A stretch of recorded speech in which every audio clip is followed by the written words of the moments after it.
Ladies, when did you realize that the bar was low for men? My husband brought me up a cup of coffee whilst I was WFH and on a Zoom call. People on the call were literally like, "Whoa girl, you got him whipped. And where do I get service like this?" A few weeks later, a colleague told me she told her boyfriend about this and he told her there was no chance any guy would do this. I mean, it's just a nice thing he does every day when he makes his own coffee, and it's something that I appreciate, but he's not saving the world, is he? Men straight up commit sex crimes or threaten and harass women and people are like, "Oh, we don't want to ruin his life."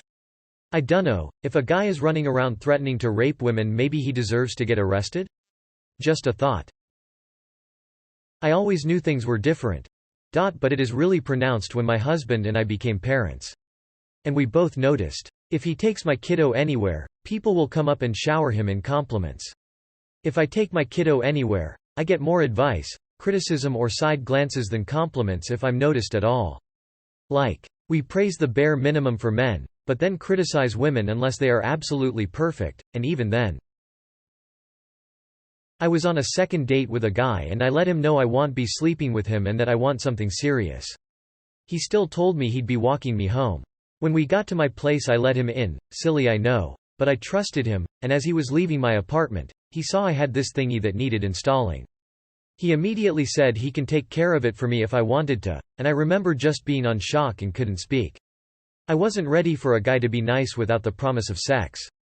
I said no it's fine, and he asked me how long has it been waiting to be installed, and I said 2 to 3 months, and he said really, it's not a problem, I can take care of it for you, it'll take me a second.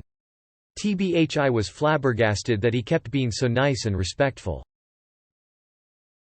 I realized I was amazed by him not requiring me to be hairless at all times, like my exes had.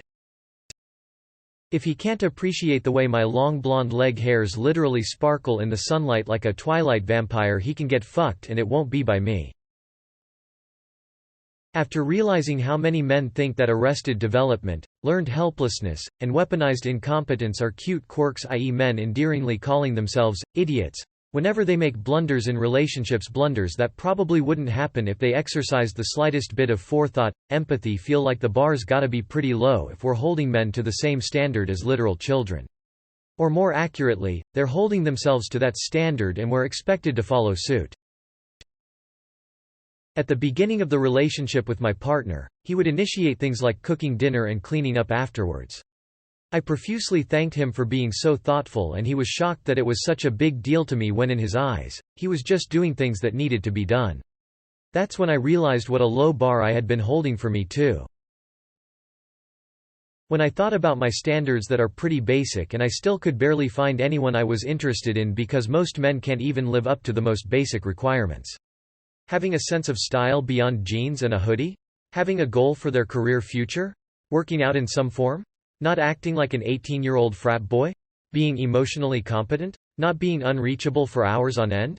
Etc. Probably in my late teens.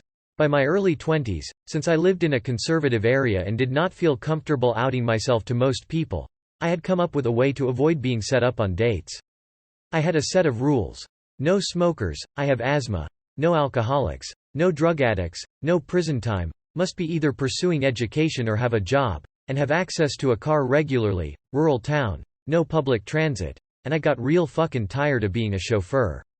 Every time someone wanted to set me up with a guy, they failed those requirements. They are not excessively stringent requirements. When a colleague of mine that had been reported and disciplined for bullying and sexual harassment. My boss, also male, commented on the situation as follows.